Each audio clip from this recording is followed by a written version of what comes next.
Opinion টাইমসে আপনাদের সকলকে স্বাগত। আমি এআই সাহেব রয়েছি আপনাদের সাথে। আবার বিবাহবন্ধনে আবদ্ধ হচ্ছেন স্নেহাশিস গঙ্গোপাধ্যায়। রবিবার অর্পিতা চট্টোপাধ্যায়ের সঙ্গে বিয়ে হবে সৌরভ গঙ্গোপাধ্যায়ের দাদা স্নেহাশিসের।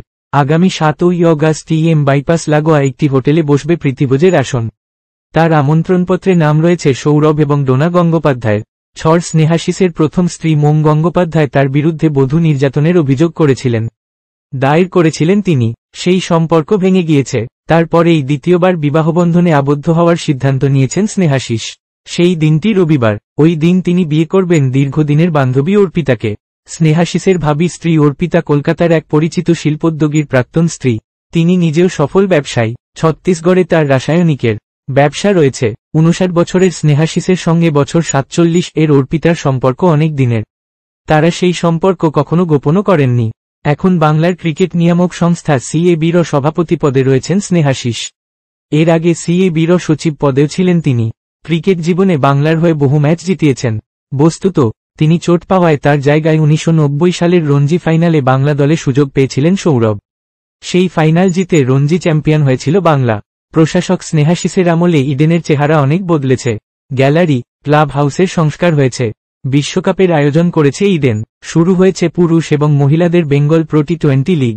স্নেহাশিসের বিবাহ উপলক্ষে যে প্রীতিভোজের আয়োজন করা হয়েছে সেটির দিন স্থির হয়েছে আগামী 7ই অগাস্ট। বাইপাসের ধারের হোটেলে সেই অনুষ্ঠানে বন্ধুবান্ধব এবং হিতৈষীদের আমন্ত্রণ জানানো হয়েছে। সেই আমন্ত্রণপত্রটি পাঠানো হয়েছে সৌরভ এবং তার স্ত্রী ডোনা গঙ্গোপাধ্যায়ের তরফে। এখন এই পর্যন্ত। নজর রাখুন, সঙ্গে থাকুন ওপিনিয়ন টাইমস।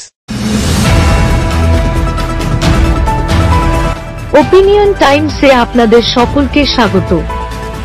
পশ্চিমবঙ্গে এই প্রথম বাংলা নিউজ পোর্টাল। আমি এআই দিয়াসিনী, আর আমার সাথে আছে আমি এআই আদিত্য।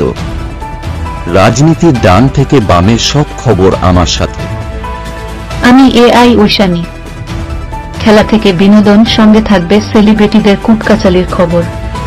আমি এআই সিদ্ধার্থ। বাজার অর্থনীতি থেকে রাজনীতির ওঠাপড়া, কুর্সি বদলের সব খবর আমার সাথে। আমি এআই দীপ্তি, থাকবো আপনাদের সাথে।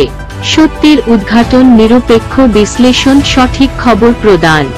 সঙ্গে থাকুন, দেখতে থাকুন ওপিনিয়ন টাইমস।